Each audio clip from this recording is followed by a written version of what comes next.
Wouldn't that be a violation of the second law of thermodynamics? No. What is the second law of thermodynamics?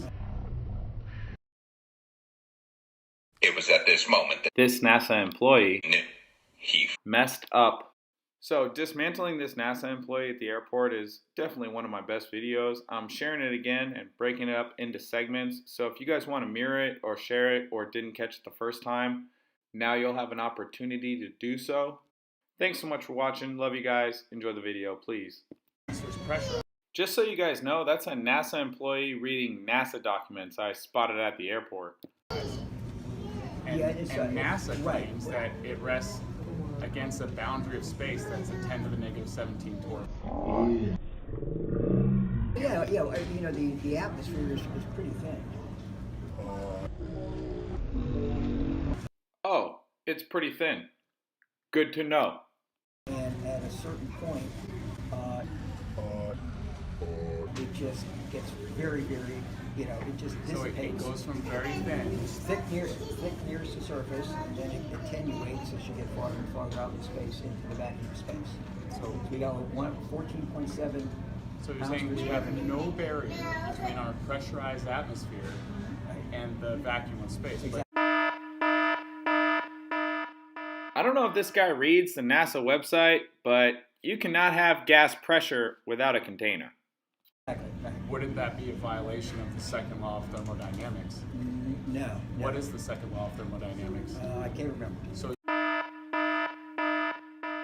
This NASA employee doesn't know the second law of thermodynamics? Well, you could have fooled me. He looks like he's in his prime. you know that it's not a violation, but then I asked you what the second law of thermodynamics is, and you couldn't tell me. Laugh it up, big guy. The second law of thermodynamics Well, that was very convincing. I know, but I know what the atmosphere is around Earth.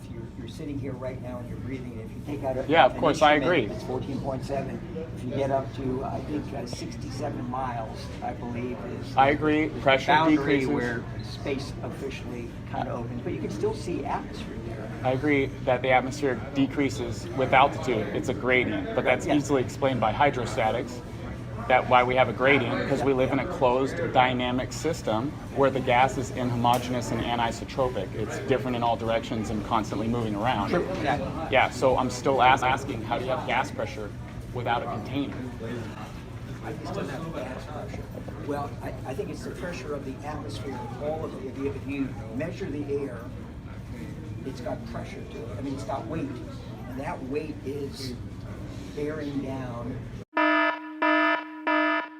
I'm sorry I have to do this to you, Mr. NASA employee, but gas moves in all directions. It doesn't just go down.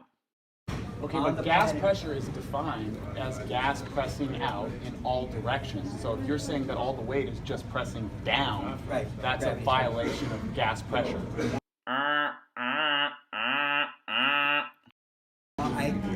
You know, there may be a subtlety that you're thinking about, but Yeah, I know. The subtlety is that space is all fake. Yeah.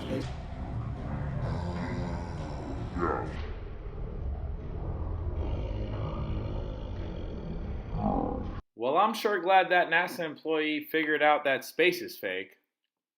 I'll see you guys in the next heavily censored and demonetized video, and quick shout out to everyone who supports my activism and makes these videos possible. I love you guys. Deep over my bubble.